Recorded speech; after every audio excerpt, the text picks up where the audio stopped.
Well, Neil, I'll start with an easy one. You got any team news for the weekend?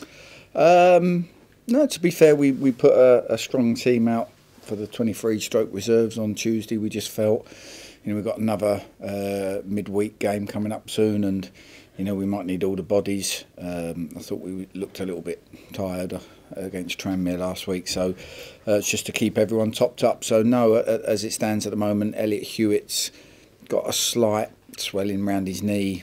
Didn't train today, but we'll see how he is for the weekend. But other than that, we're hopefully fully fit.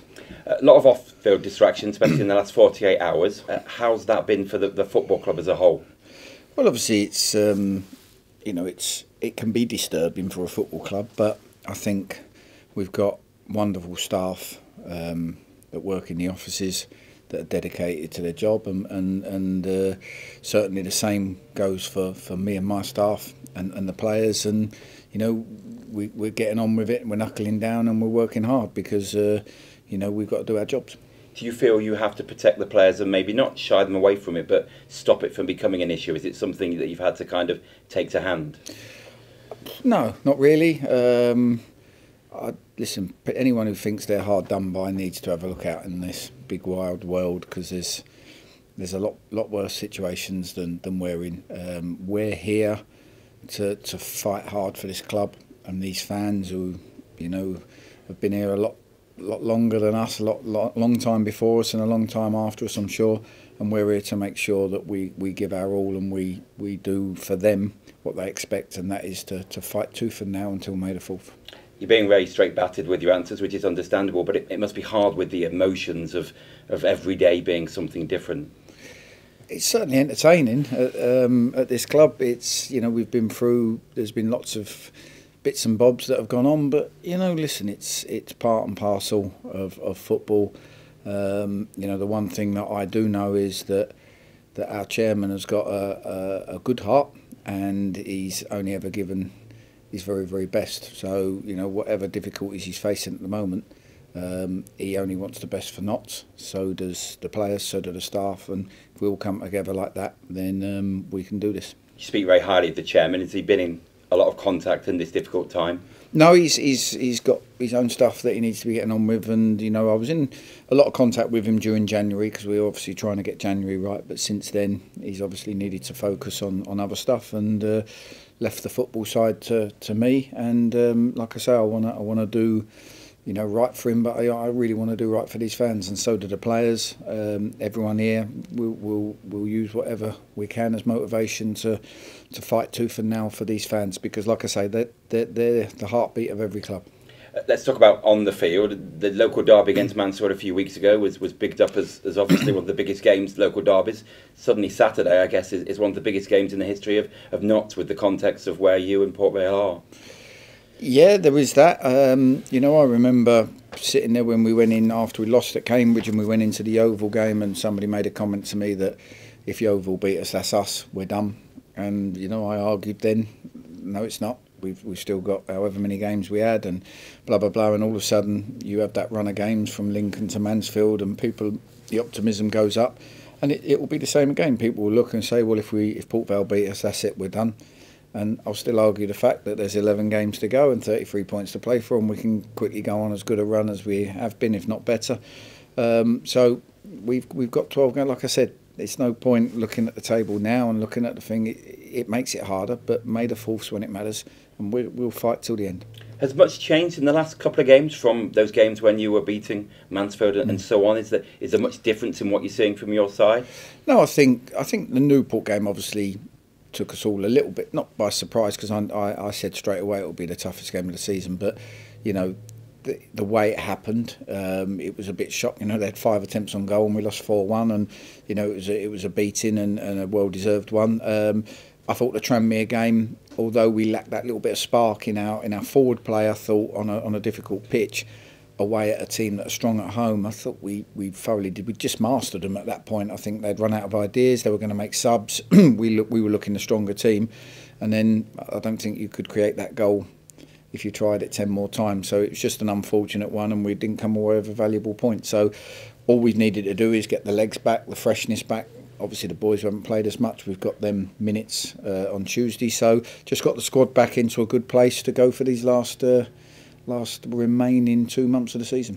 Do you feel you're in a stronger position now to get out of the situation than you were perhaps in the beginning of January? Of course, yeah. I think any time you go to January, you want to come out the window stronger. I think we have. We've when we do 11v11 work on a Thursday or Friday, the team that's playing against the starting lineup's a lot stronger than that was. So that tells you that a lot of things are going in the right direction. And I just want the players, whether they're involved or they're not, to keep fighting, to keep training hard. We don't want people here who aren't going to do that. And if everyone keeps doing that, we'll keep pushing till the very end.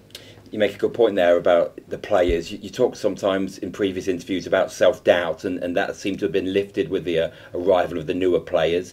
Have you seen any evidence that has crept in again? No, not at all.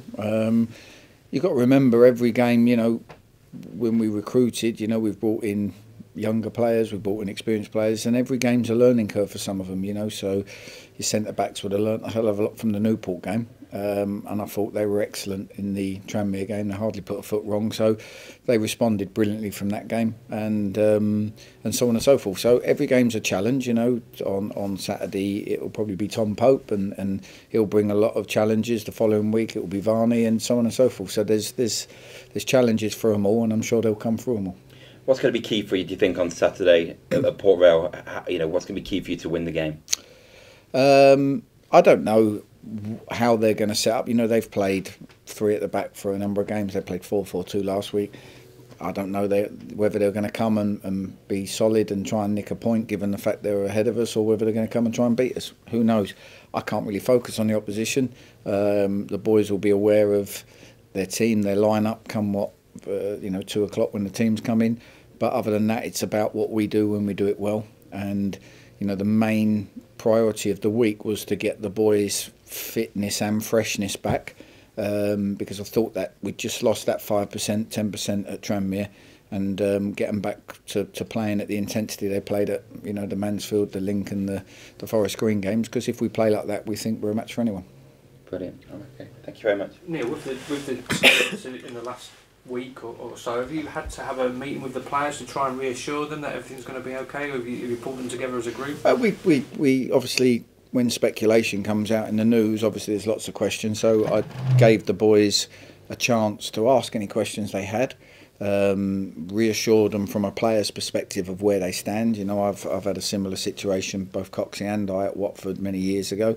So the players, they need to know they're protected, their contracts are protected, and it's not so much the staff, but they are. But it's speculation, and we don't know what's going to happen. So let's not worry about it until such time that we have to worry about it. But at the moment, our job is to fight tooth and nail for this football club. I was going to say, with everything that's gone on, how much of an antidote can football be this weekend, and a victory in particular? It can be. I'm hoping that some, when people's backs against the walls, it brings out. You don't know sometimes until you get there. It can bring out the animal in you. It can bring out instincts. Like I say, we had it at Watford before. We had to take a 12.5% pay cut, the whole squad, because of difficulties, and we had to agree to all of that, and it was ongoing. And then we went on a run of, I think we went away to Sheffield and won, and went on a run from then. And it can just spark you off, and I don't think we need it, because the boys are so determined to achieve what we want to achieve. And like I say, it's the speculation and the news can cause everyone to be a bit, what's going on? What we've got to do is show on the pitch that there's a real spark and fight in Notts. Port Vale manager John Askey, I think, in the run-up to this game, has said it's probably one of the biggest games in Port Vale's history. How do you see it in terms of Notts County? Well, I try and go the other way, really. I'm not going to make my players fight or play any better by making that sort of statement. The players aren't stupid. We've got every game we've got left is vitally important, and like I said before, I had that comment when we went into the Yeovil game: if we lose, that's us doomed. And I said, no, it's not. And all of a sudden, within 3 games, everyone was looking the other way, talking about getting in the playoffs or something like that. But that's what football can be like. And I knew that we'd have a blip.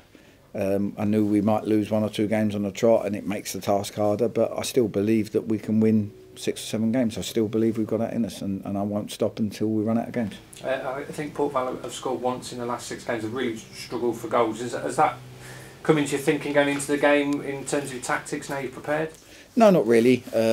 It's going to stop somewhere. You know, it's the amount of times people go on a run. You know, when they come to you, it won't end up working out that way. They'll probably score 4, and you know we'll wonder where they come from. Listen, every team in this league, whether they've struggled in open play or they haven't, in this league you only need it to be a mistake. You only need a set piece to score a goal, so it can quickly turn.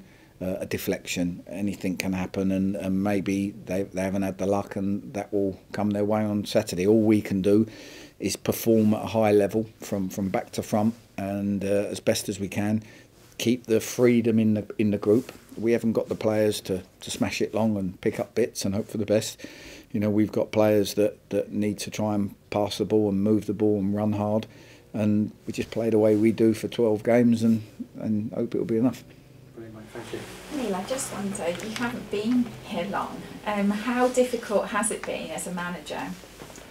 It hasn't really. I don't get caught up in it all, if I'm honest. My job, I've been in relegation fights before, and the players will feed off the manager. And if the manager gets down in the dumps about everything, it will rub off on the players. You know, I'm here to do a job, and that's to stay positive, to set a team up to try and win games of football, be attacking if I can, and get at the opposition, get the recruitment right in January, which I think we did a decent job of, and try and just have a go. And I'm not going to do it if I mope around the place, and that goes for around the office, around the office staff. You know, I don't want to walk in a room and they go, "Oh God, here comes the manager." I don't want it to be that way. I want to walk in the room and put a smile on their face, and you know, we've got to laugh, we've got to smile, we've got to work hard, and like I say, hopefully there'll be whatever there is, 6, 8, 10,000 fans coming on Saturday, and this club means more to them than anyone, and they're the people we're fighting for. Yeah, and with the predicament you're in, it sounds like you are really confident you can still keep Notts County up. Yeah, absolutely. Why wouldn't we be? Like I say, we've shown we can match the best. Sometimes the harder games are these ones down the bottom where you've got everything to lose, and the opposition don't come at you as much, but I don't know how the game's going to pan out. We need to have, you know, I can't predict every game and how it's going to work out. We need to have the answers during the games, and we've worked on various things, from how we chase a game to how we start games, and you know, we'll be as well prepared as we can. Like I say, smile, look forward to it, you know, and don't go out with any apprehension, which I think we had a degree of prior to the January window. I want the lads bouncing out of that changing room regardless, and we go all the way until May the 4th, because if I was a fan, that's what I would expect. You mentioned you've experienced difficult situations when you was at Watford. The chairman has said that, you know, at the moment Notts County is safe, but have you all been paid? Is everything okay for you at the moment as players? Just better check, actually.